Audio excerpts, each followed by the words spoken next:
Hi ladies. So let me be honest, I'm not sure who I'm actually going to send this to.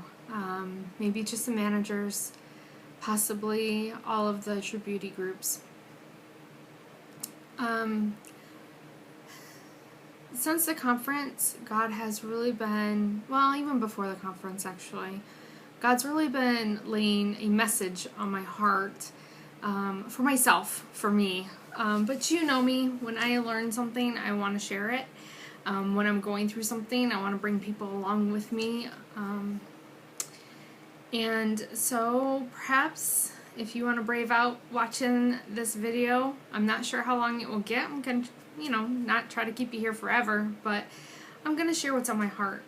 And this is just something that he's speaking to me about, but I really think that it may minister to some of you as well, okay?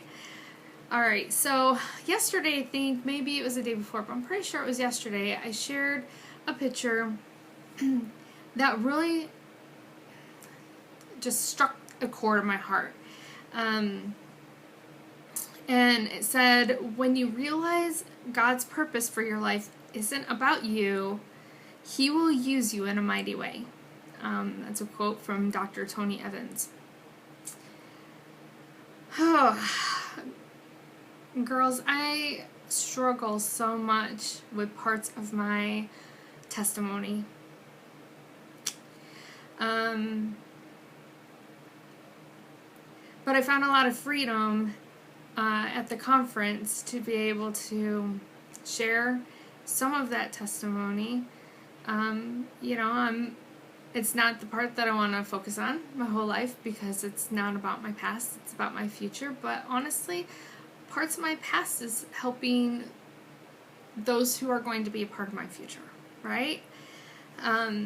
We go through things, whether it's sin that we've allowed ourselves to get into, or whether it's just a difficult road that God has allowed in our lives, and yet He is saying, I am here with you, I'm going to help you through it, and when we get to the other side, I'm going to use it. For His glory, not us, but for His glory. I mean, that's just the God that we serve, and that's pretty awesome. So, I'm going to just read that one more time. When you realize God's purpose for your life isn't about you, He will use you in a mighty way. Oh, okay, we're just going to dig in. Now I'm going to take you into a direction that's kind of crazy. Sam and I, we have, for years now, probably 6 years now, we have dedicated 1 hour of time a night. Usually it's a little bit longer than an hour, but we save from, 9 to 10, 10 to 11. We have an hour that we spend together. Sometimes it's just, we just sit and talk to each other. Sometimes it's watching a movie, playing cards, whatever. But we just spend that time together, no kids, and try to get them to not distract us, So right now we're on a kick of watching a show called Chuck. Now, if you have not watched Chuck, I'm not fully recommending that you do, but I gotta say, there's a little bit of sketchy going on in that show, but from what is out there right now, it is definitely one of the cleaner shows that you can watch. I'm not going to let my kids watch it, but that's me. I'm a little picky when it comes to stuff like that. Anyways, back to Chuck, okay? So if you haven't seen Chuck, let me give you just try to give a quick synopsis of what he is, or what it is, what this show's about. So Chuck is just a normal guy, works at a Buy More, which is really a kickoff on, Best Buy. It's kind of like a Best Buy, okay? So he gets an email, and he opens it up, and he gets flashed all these different pictures, all these files, just all this information. And so it turns his life upside down. He sees people, and he starts getting, these pictures that just start coming to his mind of who that person is and how he's bad or she's bad or, whatever, and all of their information. I don't know. It's really technical. I'm not going to get all into all of that because that part doesn't really matter. What does matter is that last night we were watching Chuck, and his best friend works with him at the Buy More and has been dating this girl. They broke up and they work together, and he finds out that she is dating somebody new. So he's stalking her, not Chuck, his best friend Morgan, okay? And all this takes place. Chuck is now basically into the spy world, and it's all, of course, top secret. Nobody can know, and so he can't tell Morgan that the guy that she is now dating is a really bad guy, like a really bad guy, and all this, anyways. But Chuck gets upset with Sarah, who is a spy that is protecting him, but is posing as his girlfriend, okay?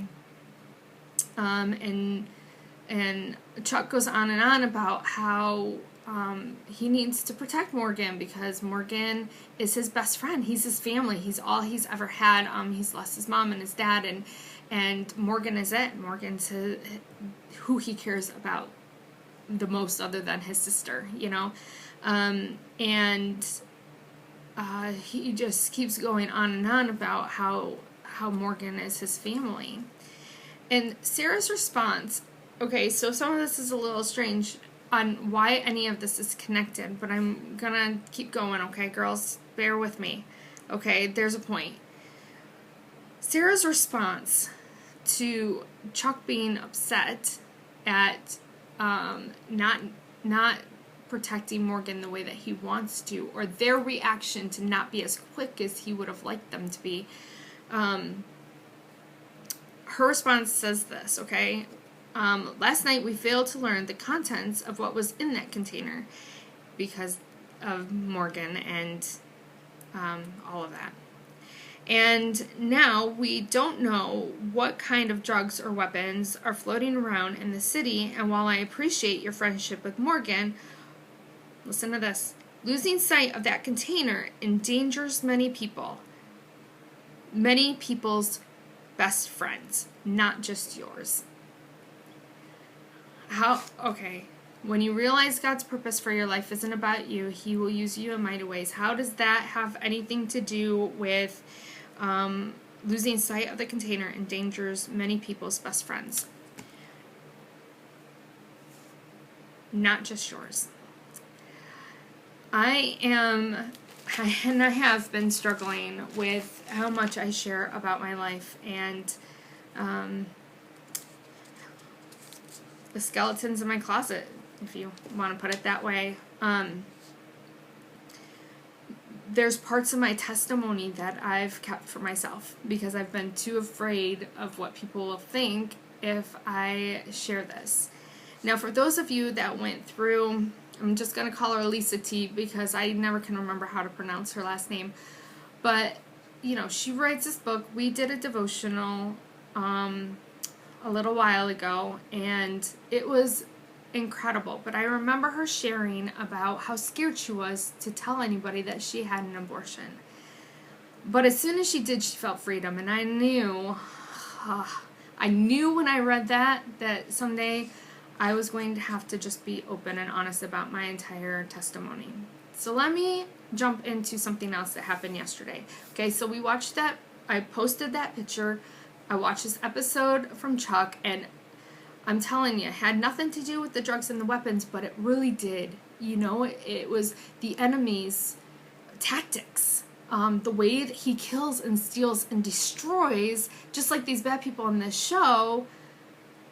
You've got to look at the bigger picture. It's not about you.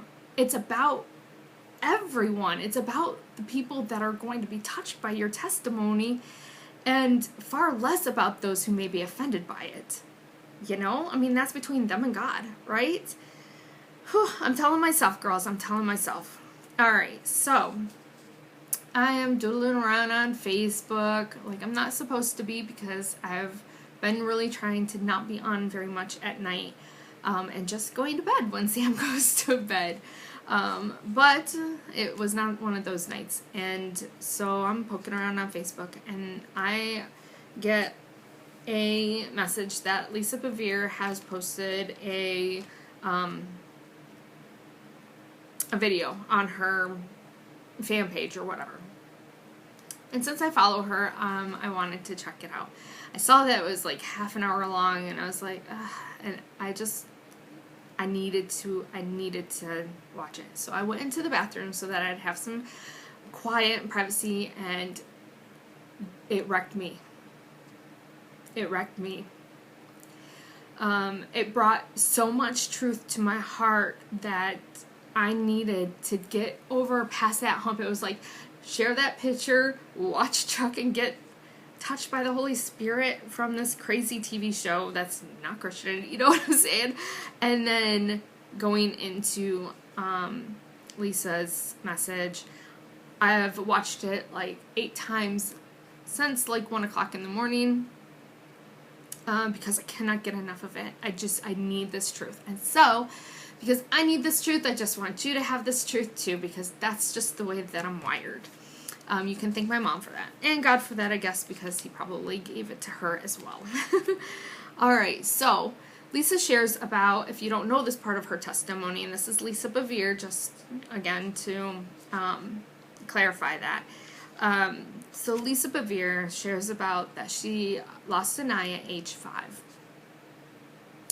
And so she has, a fake eye. She shared about how how kids made fun of her as she grew up, calling her all different kinds of names. She shares about how in high school she had to either take speech or debate class. She knew that there was no way, Lisa Bevere knew that there was no way that she would be able to debate because she was so shy and self-conscious. Whatever, you know what I mean. That right there makes me want to cry. Because I can't tell you how many times I have over and over and over and over again said, I am shy. And having low self-esteem and always feeling like nobody likes me. I know it's ridiculous. Nobody likes me. And why would I have anything to say to anybody that's not already in 1,000 books? Right? What difference can I possibly make? Yes, this is stuff I tell myself all the time. Okay, anyways. She knew that there was no way she would be able to do it because she was shy. So she took speech. She stood before her classmates, and a boy in the back mouthed Cyclops.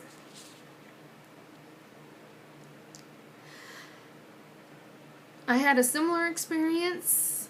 Thankfully, it wasn't standing in front of a speech class, but I do remember very vividly walking past a boy and him going, moo. I was 120 pounds. Okay? 120 pounds, and he makes this noise, and I think I'm fat and deal with anorexia. It's crazy what those little wounds can do to our hearts. So Lisa burst into tears and ran out of the classroom, ran right into the guidance counselor. She shares this often. I've actually heard this part of her testimony before. And told him that she was disabled and would never be able to speak in front of anybody. He had compassion over her situation and waived that requirement. She said, well, I am struggling with another class, typing. Because she struggled with, at that time, they taught you to, read something and type it out. Well, because of her not having one eye that can see properly, that she couldn't tell what her fingers were doing while she was over here reading, and so she was like, I can't do that either, I can't do typing, I can't do it, and so he waived that as well. Now, for those of you who hasn't heard, there might be people who haven't heard of Lisa Bevere, but she is an incredible speaker and an incredible writer, right? But Satan really got in there saying, you can't do this. I'm going to put doubt in your heart. And even though he had compassion in that moment, she probably felt loved and a little proud at the fact that this teacher was willing to go to bat for her and not have to fill those requirements. You know? She couldn't... Oh, I said that already. Okay, so she talks about how she met John Bevere, her husband, and I guess on their first date he led her to the Lord, and that kind of started her whole Christian walk. And she said, which I love, I have a husband who won't let me live small. Oh, girls. I've got a husband who won't let me live small either.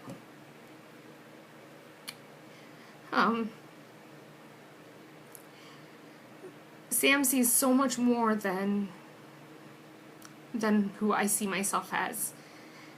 He really, he's so silly. Like, at the conference, I wanted 20 to 50 ladies. That's it. I did not want more than that. I knew that it was going to be a stretch for me to talk to 10 people, let alone 20, let alone the 40 that we had. It was incredibly nerve-wracking and such an emotional strain. But he set the tickets at 200. 200 tickets could be sold. The man is crazy, and he just roots for me. My mom's the same way. Oh, I love it. Husbands that don't let you live small. I mean, he's already talking about how I need to just go and travel and speak and write these books, and he's like, you've got so much that needs to be said, and I keep telling myself, I have nothing to say. What do I possibly have that anybody could ever need or want or to grow closer to God? And why do I know you ladies? You guys are constantly encouraging me and telling me that I'm worth more than this. And why don't I let myself? But then I've got to turn it around and say, why don't you let yourself? You know? We all are called. Oh my gosh, I can't get into preaching. Let me finish what I was saying. Oh my goodness. It's so huge. It's so huge. Okay. She says she struggled a lot because she didn't mind being behind John and supporting him in whatever ministry that he was in. But she didn't want to minister alongside of him. When he was a youth pastor, he would say to her, Lisa, these young girls need you. They need you to get up.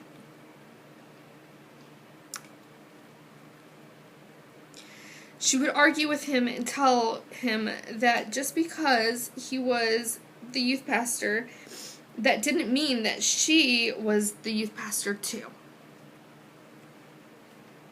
She wasn't getting up there. She was not going to speak in front of anyone. It was funny.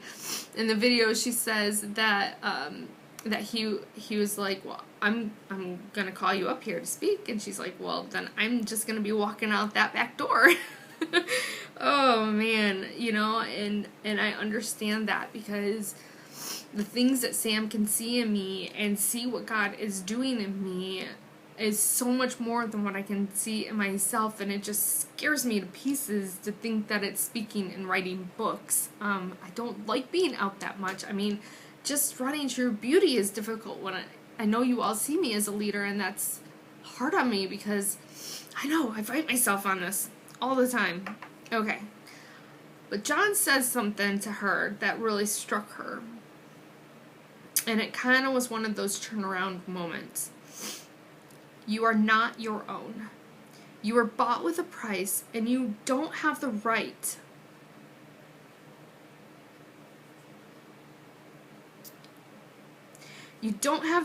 to be comfortable when so many people need what you can give them as comfort.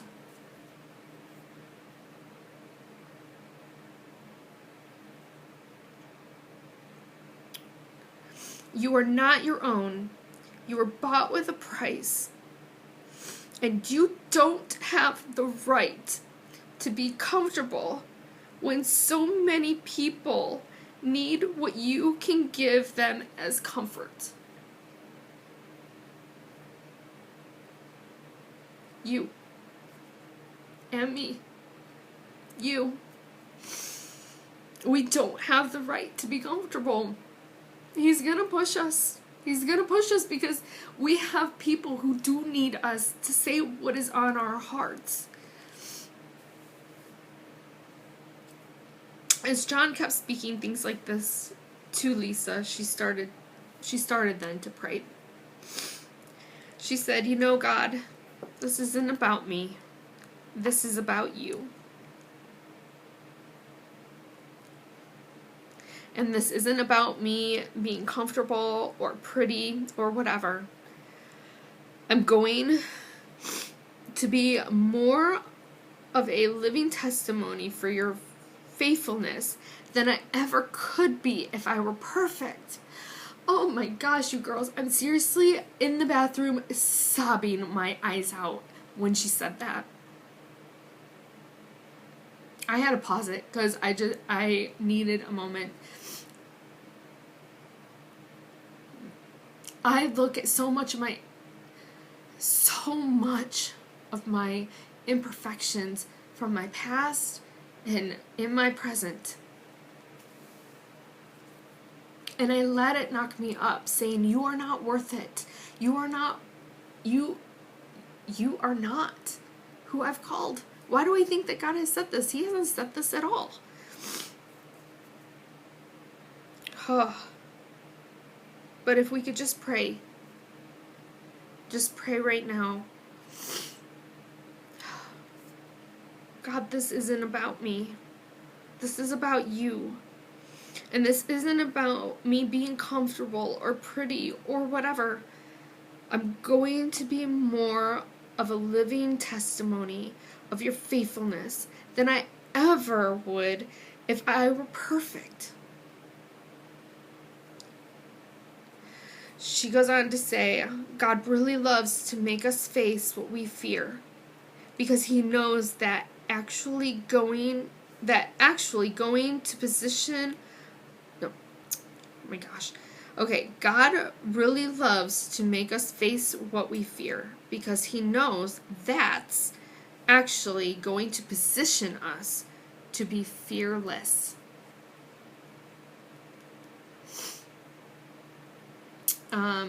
I'm not sure who said this. I know I read it first by Danny Gokey while he was on American Idol, and I just loved the quote. And it said, "Unshakable faith is faith that has been shaken."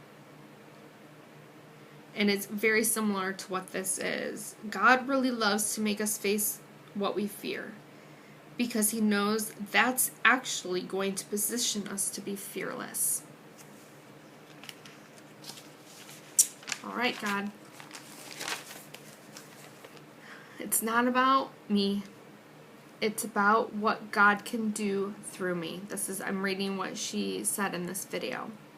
It's not about me. It's about what God can do through me. She also says this, and we've been reading about this for some of us that are in True Beauty have been doing Girls with Swords that Lisa Bevere did, okay? And so some of this that I'm going to read is her just talking about how much, when she was preparing for this book, just the truth in it that struck to her. And it just hit me even harder before,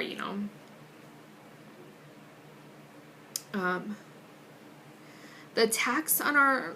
Okay. I want you to listen, okay? I don't want you to listen, oh, this is a nice thing that Alana is saying about herself.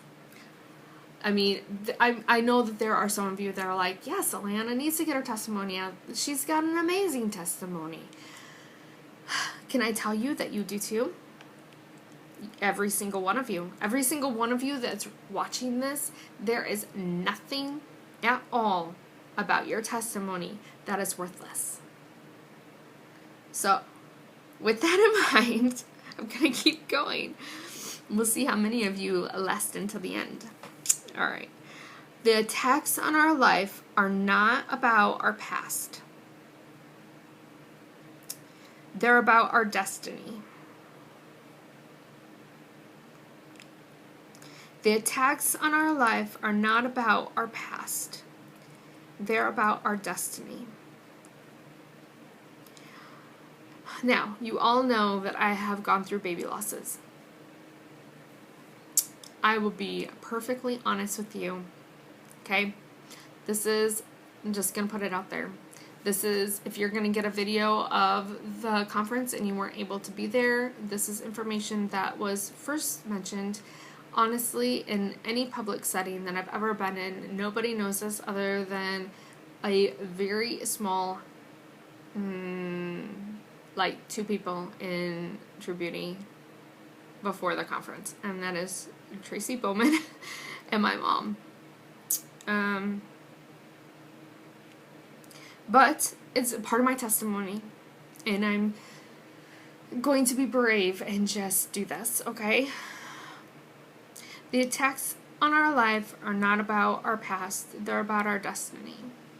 This truth has given me the courage to be able to share some light on this. And when gay marriages first became illegal in the United States last year, I felt that rumbling in my stomach. Alana, you've got to share your testimony. Because it's going to help people. It's going to help people who have somebody in their family or friends that have chosen a gay lifestyle, lesbian relationship. And I did for 9 months. Ran away because guys scared me, you know. I have been extremely hurt for men, and I figured maybe this was safer. It wasn't. It was an incredibly abusive relationship, very abusive relationship, the worst abusive relationship. But that was the lie I sunk into, and it has haunted me my entire life. I figured that all of my baby losses were because of this relationship that I had for 9 months, you know, that it was my punishment. And God has really been healing my heart, and that's not what was going on. That's not what was going on. The attacks in our life are not about our past. They're about our destiny. The enemy, she goes on, Lisa Bevere goes on to say, the enemy somehow knows and sees patterns, so I'm going to try to take her out before she ever realizes who she is. Yup. And I think there's people out there right now that they have been going through hard... Okay, girls, listen to this. I think there's people, you women, I know. Some of you that are watching this, I know. I think there's people out there right now that they have been going through hardship. They're looking at their past, trying to figure out what's going on. And it's not about their past. It's about their future. It is very possible that the text that you are going through right now is about who you are in Christ and who He is sending you to minister to. Because if Satan can make you feel worthless and like you don't matter and that you have nothing to give, Alana, listen, that He's got it. He's got you.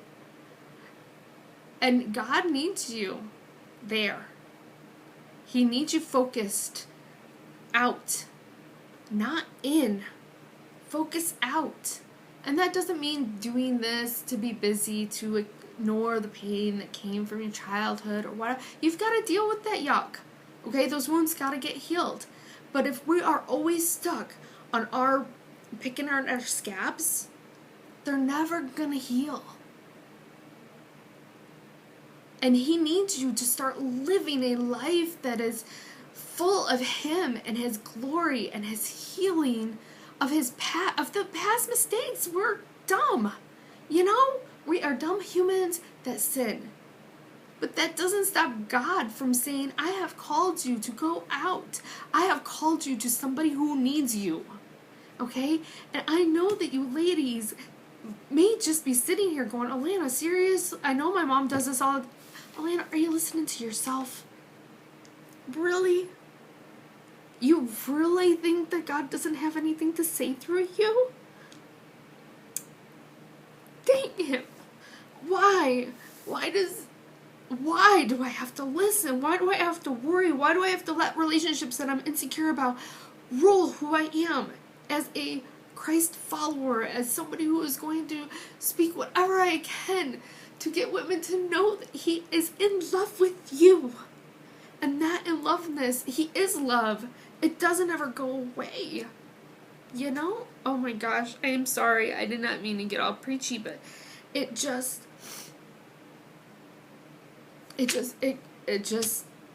hurts my heart so much, these types of attacks. You know? And there's going to be people who hear this part of my testimony and they get really mad when I say that relationship that I had at 18 for 9 months was straight from the pit of hell. It was. It was. It was. I can't get beyond that. But I've also come out of it. I've also been away from that. I've had freedom from having that go even through my head. It's not even, I don't even know who that person was. She's so far removed from who I am now, that I can't even tell you. You know, that our past should not hold us back. It shouldn't hold us back. It held me back for too long. It held me in captivity for so long. I can't tell you, after the conference, I felt incredibly weary and yet so light. So light. So light. Anyways, I love how she says, we've marked with the same spirit. Okay, girls, this is some power right now. I need you to hear me, please. Oh, I know some of you are going through such pits of despair, and I mean, from just money stuff and health issues and just this heavy, I can't do it, and I just am ready to give up kind of. Oh, all I can say is this truth. I need you to hear me. We've been marked with the same spirit. Girls, we have been marked with the same spirit that raised Christ from the dead. You. We've been marked. Oh, I need you to get this.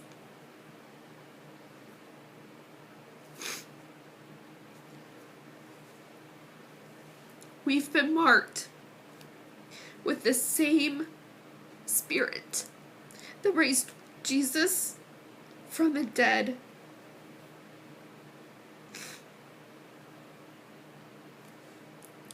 And so, the moment that we become a Christian, we become a target. But, don't you love that but? But, we also need to understand, long before we were targeted by Satan, we were chosen by God.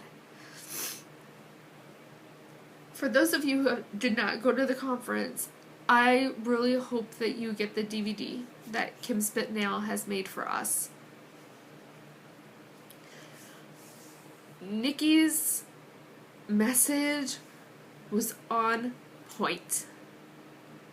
And I love how God Shirley and mine and Nikki's stories that are so different and so many different angles, you know? I mean, for Shirley, it really was the pain of what people had done to her. And yet God was still there with her. God has healed her through whatever it was that she was going through.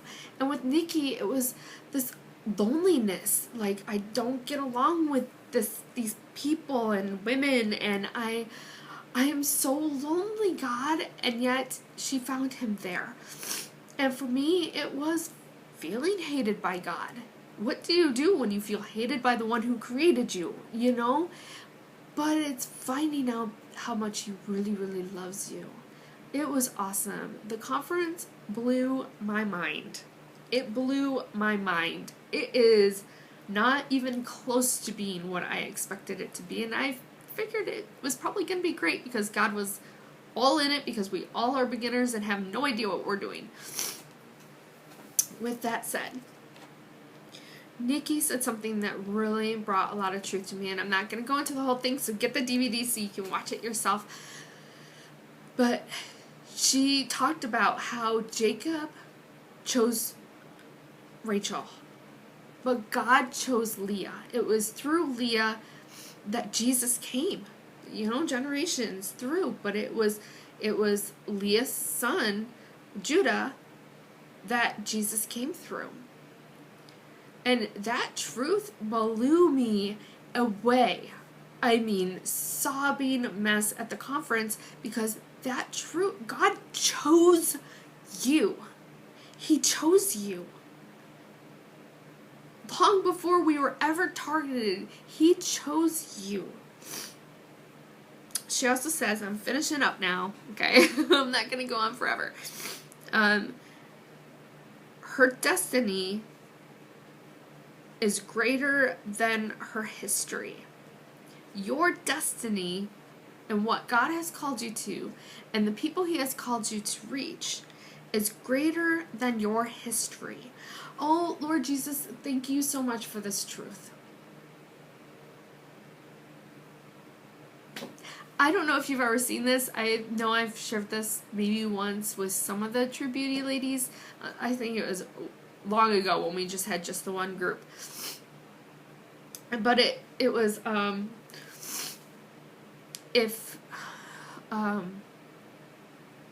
oh, you're not fat. You have fat, but you're not fat. Just like you have fingernails. You're not a fingernail.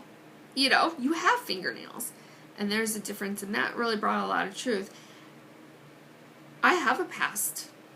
Okay? I have a past of being molested. I have a past of being raped. I have a past of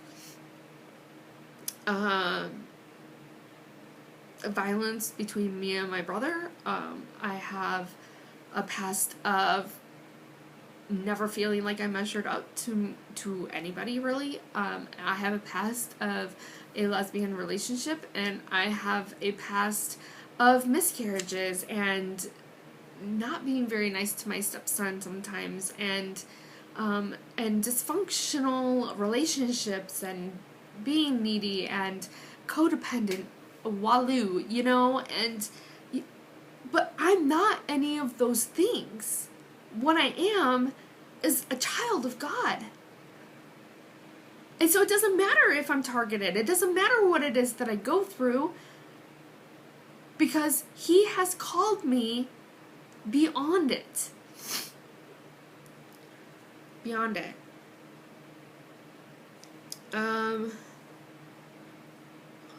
She goes on to say, that her destiny is greater than her history. She's actually talking about America, but man, it touched my heart talking about myself. Her destiny is greater than her history. And put that in a side note, I forgot to read that part when I was reading it. People do need to, she goes on to say, people do need to live their destiny, because it really isn't about, it's not really about them, it's about all of us, and it's about their legacy, our legacy. People need to get a little bit, okay, I love this. This is People need to get a little bit of an attitude. If they're going through something, I want you to hear me. If you are going through something right now, okay? If you have been going through financial issues that just won't stop. There are many of you that are in that season. If it just seems like war after war, fire after fire after fire after fire, like you feel like you need the big huge hose going at your life right now because everything seems to be in flames. If you are you can't get well, you just like every time that you were taking a step forward, it's 8 steps back, and you just feel so defeated and deflated. I need you to hear this truth, okay? Sometimes you just gotta get sick of it. Okay, Skillet, it may be a little hard for some of you people, music-wise. Christian rock band, I love them, but seriously, check out the Skillet Sick of It video. I love that song. I love that video. I love that song because I remember hearing it at their conference, not their conference, their concert. So into the conference thing. And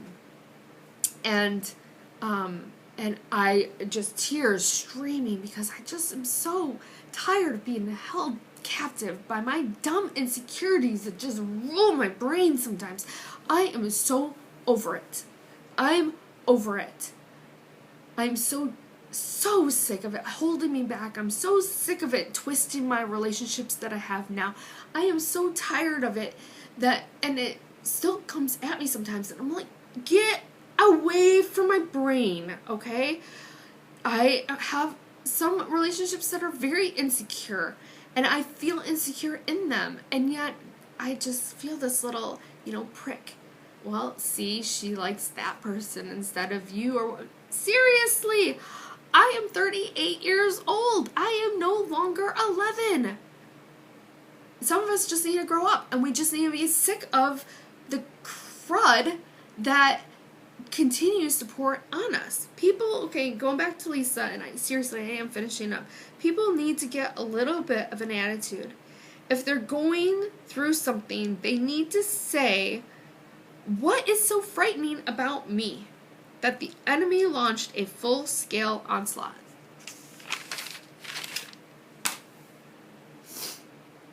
Well, I know what it is about me. My testimony is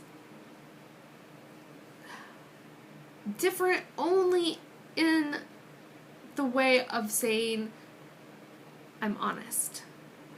Not that other people aren't honest, that's not what I'm trying to say. I don't know very many Christians who will truthfully say, I believe that God hated me. While I was a Christian, while I was in missions and working and worshiping and teaching children, I really struggled with I struggled between feeling hated by God and knowing His word that He loved me. And I really had to wrestle with Him. I wrestled hard with Him. And I felt like, I am not going to let go until you bless me. I'm not going to let you go until you tell me how it is that I feel so hated by you. And yet I know your word is true. I know it says you love me. I'm telling these children that you love them. I know that it's true. Why can't I feel it? Why? It was the journey I had to go on. And that is special. And I know that each one of you, every single one of you, has a testimony that is filled with God's love. If we would just stop keeping the past as chains around us. I have kept that lesbian relationship a secret for a long time, and it kept me from family members and having relationships with them because they knew. I didn't want to go to Tobermory. I love Tobermory. It's my It's my heart. This place is gorgeous. Gorgeous. I mean, the water is so clear you can see down to the bottom. Crystal clear. Beautiful rocks. Trees, just gorgeous. The smell is amazing. But I spent years not going home. Not going home. Because people there knew about that life, and I did not want my children to know. I did not want my friends to know. I didn't want the church to know, because when the church found out about it, then they kicked me out. And family members kicked me out of their life. And best friend for my entire growing up said, no, sorry. And she was my Christian friend. My non-Christian friends were like, hey, that's cool. No, and you're still Lana. You know? And I got burned really bad by people leaving because I shared the truth with them. Very few people know. I'm over it. I'm over it. I am not letting Satan have that past that says it can't be redeemed, because it is. It's gone. It's washed clean. It does not have a hold on me anymore, and I need to let go of that weight that held me down for so long of being ashamed. I needed to let go of that weight when I finally admitted the fact that I felt hated by God. I can't tell you what a release it was to speak those words and hear them myself. Really? God doesn't hate me. He loves me. And He shows me all the time. And not because my life is perfect. You guys know my life is far from perfect. Even today. Going through cancer was not perfect. But He's taught me a lot. And I'm going to keep sharing it. But when I start getting insecure, I'm going to share it. And I'm going to tell you, because I know that you will help me fight. And the times when my arms feel tired from raising them up, I know that you all will come around and support me and hold my hands up. And I thank you for that. You guys are amazing friends, and I know this is kind of long, yeah, but I think it's worth it. I love you all. I hope. I'm going to pray.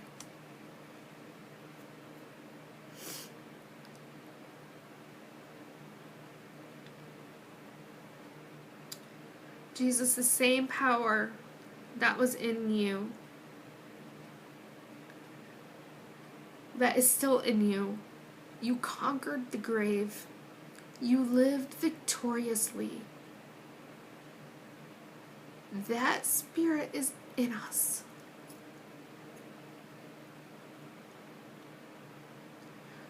No matter what it is that we face, God, we can live victoriously in what it is that you called us to do and where we are going.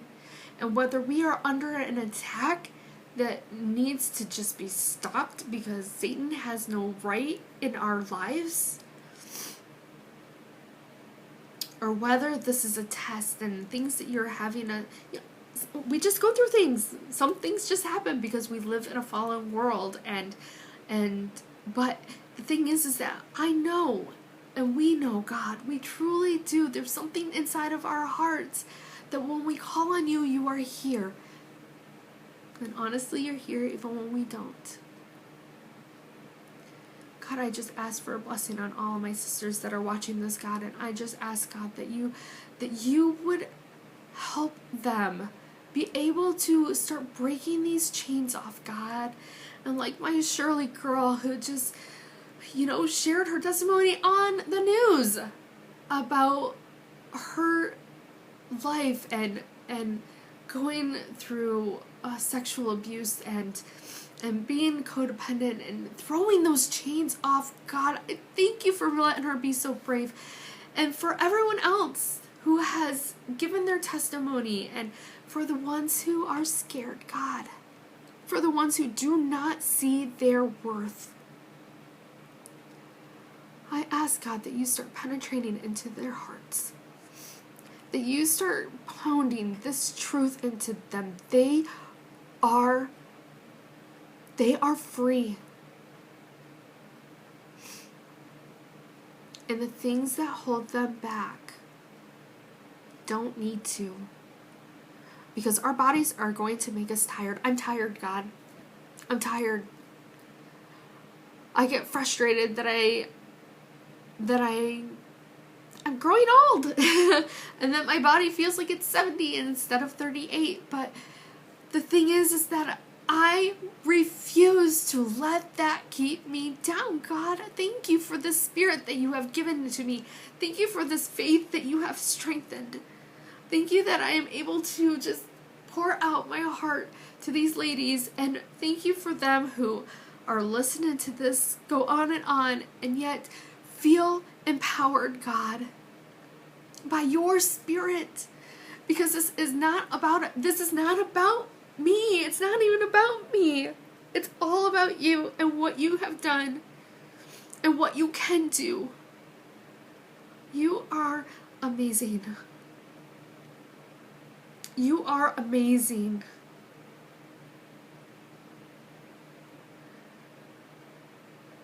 I love you, God.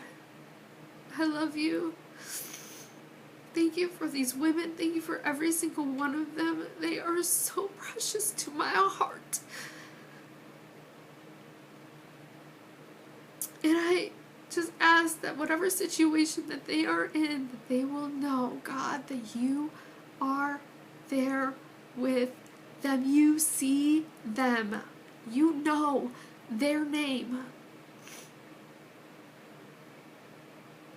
There is nothing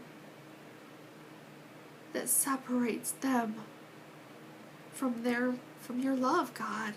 Nothing separates them from your love. In Jesus' name we pray. Amen. Love you, girls.